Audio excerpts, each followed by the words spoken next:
warahmatullahi wabarakatuh. Selamat datang kembali di channel Kang Dodoy. Pada kesempatan kali ini saya akan mempraktekkan pertolongan pertama pada handphone yang kecebur air, gitu kan. Terserah kecebur air, jatuh kah, di genangan kah, di laut kah. Terakhir kasus sih dapat handphone yang masuk ke air yang sayur sop gitu. Jadi pas pertama kali dibuka itu masih terasa wangi daun seledrinya gitu kan. Alat yang kita gunakan sederhana sekali. Pertama, Obeng Plus, karena umumnya Android sekarang obeng yang terpasang di situ ya umumnya Obeng Plus yang kecil, jadi kita menggunakan Obeng Plus. Kedua, congkelan ini karena saya tukang servis ya, jadi otomatis ada alat congkelnya sendiri. Tapi kalau untuk urgent bisa menggunakan pisau. Oh ya, untuk obeng min pun bila urgent atau mendadak sama sekali bisa menggunakan pisau yang tajam ujungnya. Pokoknya diusahakan sebisa mungkin saat setelah tercebur itu langsung dibongkar dan dikeringkan dalamnya, karena apabila dibiarkan lama itu nanti akan karatan gitu. Dan setelah karatan atau timbul korosi di dalamnya itu akan susah sekali untuk diservis, apalagi untuk menyelamatkan datanya, apalagi untuk hidup kembali pun susah gitu. Ketiga, jarum ini untuk kan Android sekarang dia sistem slot SIM cardnya sudah tertanam tuh. Kalau urgent sama sekali tusuk pakai jarum boleh, pinjam orang yang pakai jilbab boleh pakai apapun, yang penting bisa menusuk sebagai pembuka kartu SIM, slot kartu SIM-nya di situ. Yang keempat, tisu wajib karena buat pengeringnya tuh. Oke. Lanjut, setelah ini saya akan mencelupkan handphone ini ke air. Handphone ini handphone rusak, cuma sebagai eksperimen aja. Oke, lanjut ke eksperimen. Saya akan mencelupkan handphone ini ke air tersebut. Ini hanya sebagai praktek.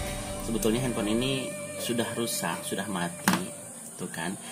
Problemnya sih hanya LCD saja. Kalau mesinnya bagus, saya akan coba celupkan ke sana. Nanti akan saya tunjukkan cara membongkarnya, gitu kan. Hanya dengan menggunakan alat yang simple seperti ini, gitu kan. Kalau memang urgent, seperti yang saya bilang di sebelumnya, bisa menggunakan pisau atau bisa menggunakan sesuatu yang pipih dan tajam. Oke, saya langsung mencelupkan handphone ini ya.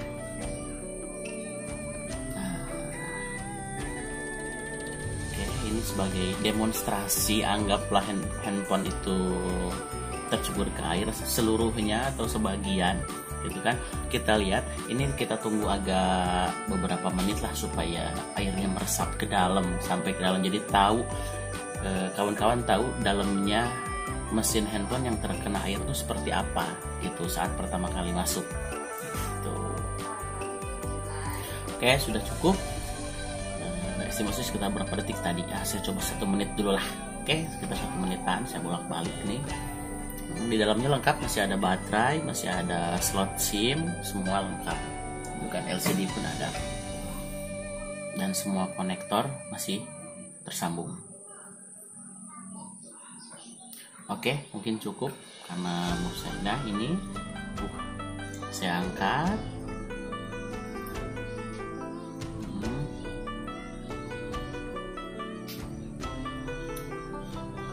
Nah, karena Android untuk yang sekarang ini kan nggak ada istilahnya back casing, ini langsung menyatu dengan tutup mesin gitu. Jadi ini, nah setelah tidak ada lagi air yang menetes yang kita lihat secara langsung gitu kan, kita bersihkan dulu luarnya dengan menggunakan tisu satu aja. Yang penting agak kering lah.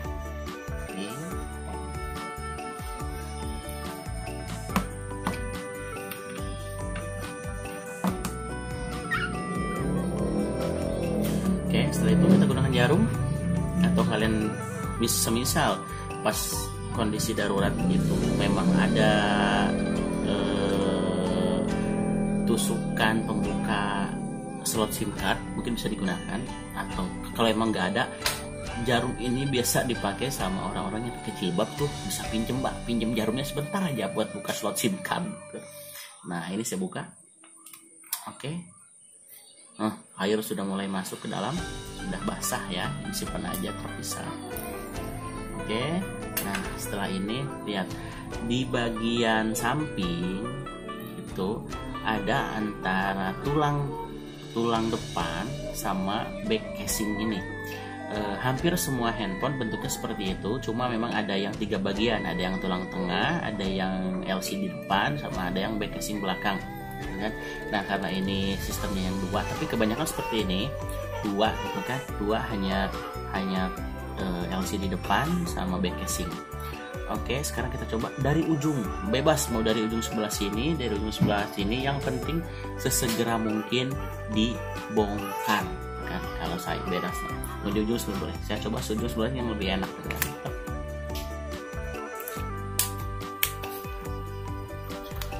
Paksa aja, jangan takut dengan suara pletak karena emang sudah seharusnya seperti itu gitu, karena dia kan bentuknya hanya sangkutan kayak semacam klit seperti itu.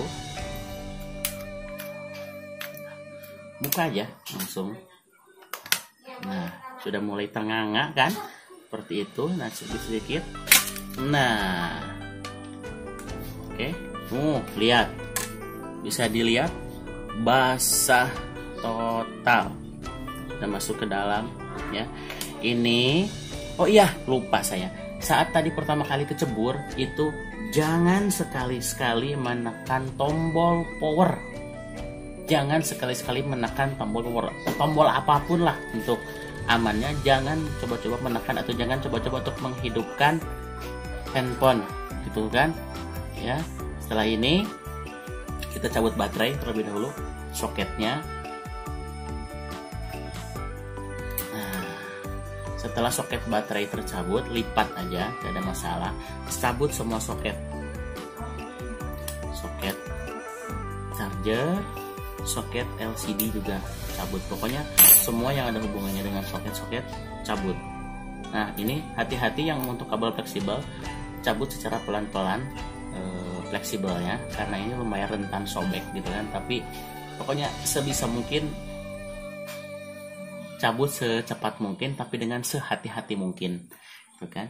Nah di sini ada banyak baut tuh, bolt, buka semua.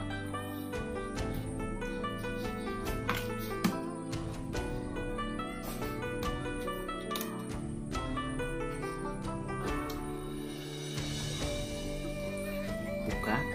Ini bisa memakai pisau yang ujungnya tajam ya, bebas, karena saya ada obeng. Tapi saran saya sih sebisa mungkin stok lah, ada cadangan gitu, atau menyiapkan obeng kecil seperti ini aja, nggak usah yang besar, karena tidak menutup kemungkinan suatu saat kita handphone tercebur kah atau apa. Intinya hal-hal seperti ini akan berguna, walaupun mungkin sekarang nggak begitu kelihatan berguna, tapi suatu saat akan berguna.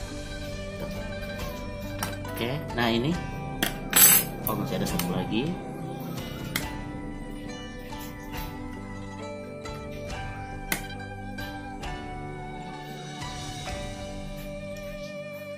Ini yang bentuk soket hanya ini kan, bentuk soket. Kalau misalkan nanti soketnya ada yang lain, semisal soket volume atau soket power, karena harus dilepas dulu.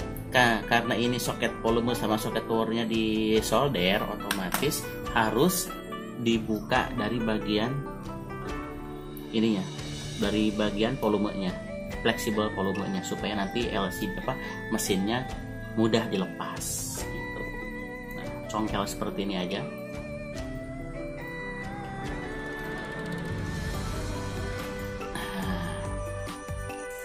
Semua baut udah ya. Ada baut di sini. Ada. Semua baut udah ya. Baru congkel perlahan. Nah, lepas. Pas di bawah ini ada kabel wifi. Cabut aja kabel wifi. Nah, mesin kan. mesin sudah oke.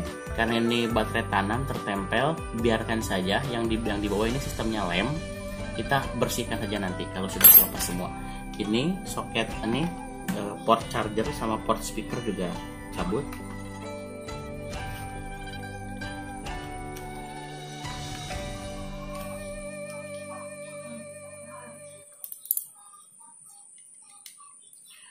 Pokoknya diusahakan dibuka secepat mungkin, jangan sampai menunggu berjam-jam apalagi berhari-hari.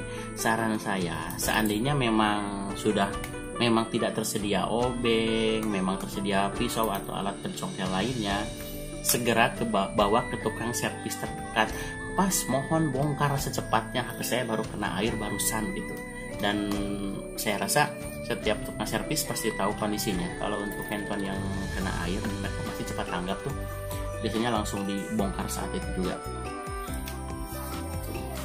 Ini congkel aja. Nah, basah semua sampai ke speakernya juga. Ini soket, angkat. Ini, nah ini sistem lem, jadi congkel aja nggak apa-apa, nggak ada baut. Ini bisa dilakukan oleh orang yang nggak ada basic servis sama sekali. Yang penting bongkar saja dulu. Yang penting mesin handphone sama data handphone selamat. Kalau saya ya. Nah, udah terpisah semua. Setelah ini ambil tisu, keringkan semua. Awal mulai ini keringkan adalah mesin. Keringkan semua secara fisik, terutama soket-soketnya. Ini kalau ini kan ada bagian yang tertutup tuh, sambil ditiup. Nanti kalau sudah kering kan, sambil ditiup. Nah, ini secara pandangan mata kita gitu kan, sudah kering ya kan, padahal di dalam sini kan masih ada air tuh, pasti ada butir-butir air di dalam soket, di dalam port SIM card, di dalam lempeng tempat eMMC juga gitu kan. Nah ini tiup aja. Nah pokoknya ditiup sekencang mungkin supaya butir-butir air di sini gak hilang. Seandainya memang dibongkar sudah di luar, sudah di rumah, dan kebetulan di rumah ada hair dryer, segera semprot pakai hair dryer. Semprot sampai kering. Ini panas gak ada masalah, panaskin aja, nggak apa-apa gitu kan. Asalkan soket-soket plastik yang ini, soket-soket plastik yang ini sama kamera gitu kan. Untuk kamera lepas aja dulu karena di sini ada soket juga. Nah, soketnya bersihkan. Intinya soket ini semua yang berbau-bau soket itu harus kering. Harus kering. Intinya sih semua memang harus kering, cuma yang diutamakan itu soket-soket terlebih dahulu. Karena semua koneksi untuk tampilan ke LCD, koneksi ke kamera, koneksi ke charger, semua sistem soket untuk Android zaman sekarang gitu kan. Kalau dulu memang ada yang langsung menyatu satu set. Mesin, kedua papan charger. Ini ada speakernya, ada getarnya di sini gitu kan. Keringkan aja dulu semua. Keringkan pakai tisu dulu. Baru baterai plus tulang tengahnya plus LCD. Ini semua. Nah, ini kan ada soket-soket juga tuh. Soket baterai keringin, soket charger keringin. Pokoknya sampai dirasa sudah kering gitu kan, sampai dirasa sudah kering.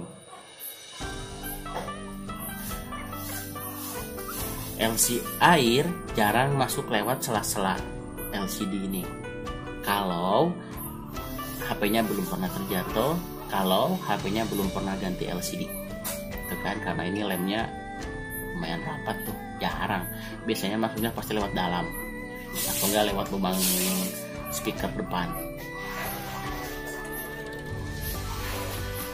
Oke, kamera sudah. Nah ini kalau misalkan kondisinya pas HP itu kecebur malam hari, simpan di bawah cahaya lampu seperti ini gitu kan. Nah gitu. Tapi kalau misalkan siang hari segera jemur, jangan disimpan di dalam beras. Ada tuh, Mas, di dalam simpan di dalam beras hidup lagi. Betul, hidup lagi, tapi itu kan nggak dilihat kondisi dalamnya. Ada yang hidup lagi, ada yang mati, belum tentu semuanya gitu kan. Saran saya sebaiknya langsung dikenakan cahaya matahari, jadi dia langsung terpanasi supaya partikel-partikel air yang di dalam, tetesan-tetesan air yang di dalam ini, di dalam kaleng-kaleng IC ini teruapkan, kan? Jadi intinya ini sih tidak 100%, tidak menjamin 100% HP yang tercebur sama air ini bisa hidup kembali, tapi setidaknya kita berusaha untuk mengeringkan dulu gitu kan, karena dengan semua dibongkar dan kering saat beberapa saat setelah HP itu tercebur, itu 90% hidup rata-rata gitu kan. Tapi kalau udah kecebur terus didiamkan selama beberapa jam, apalagi dengan kondisi baterai tidak dicabut gitu kan, itu 90% mati, 10% kemungkinan hidup. Bahkan kalau udah berhari-hari lamanya, jarang ada handphone yang bisa hidup kembali, normal kembali gitu ya. Ini pokoknya bongkar aja dulu, urusan masang nanti di profil saya ada nomor WA, nomor telepon. Seandainya memang ada kejadian seperti ini, bongkar aja dulu. Untuk masang, WA saya, Kang, bantuannya gimana untuk memasang gitu, nanti saya pandu lewat WA atau gimana gitu kan, gratis kok, aman aja kalau itu ya. Semua sudah dikeringkan. Kalau sudah bentuknya seperti ini, tercerai-berai seperti ini, jangan ada yang hilang. Kalau baut mah terserah lah, hilang juga, banyak juga yang jual di toko-toko spare part gitu kan. Cuma ini nanti dikeringkan setelah dipastikan semua kering. Kalau emang ada hair dryer, lebih enak pakai dryer sih gitu kan. Kalau saya ada blower, cuma kan blower service jarang ada orang punya, hanya teknisi service aja yang punya gitu kan. Kalau emang ada hair dryer di rumah, pakai hair dryer, semprot aja langsung jarak 5 cm sambil diputar-putar, dibalik gitu kan. Oh iya, ingat, jangan ngeblower baterai, kepanasan meledak beliau. Oke. Ya, ini sudah bentuk kondisi seperti ini ya, oke. Tinggal setelah memastikan kering, baru nanti dirangkai kembali, dipasang kembali. Oke. Jangan lupa like, share, and subscribe. Oke, sekian dulu dari saya, Kang Dodoy. Wassalamualaikum warahmatullahi wabarakatuh.